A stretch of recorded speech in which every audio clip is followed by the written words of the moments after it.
بسم اللہ الرحمن الرحیم۔ شروع کرتی ہوں اللہ تعالیٰ کے نام سے جو بڑا مہربان نہایت رحم والا ہے۔ یہ حدیث ہے صحیح بخاری کی۔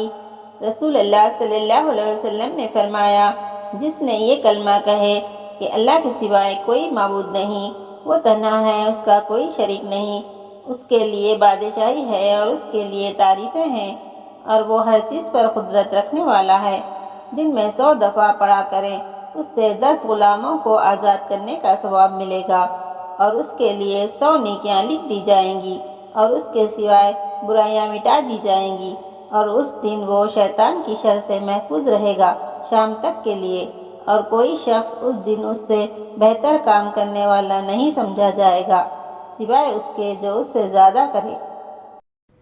اللہ ہم اور آپ کو اس حدیث پر عمل کرنے کی ہدایت دے، آمین۔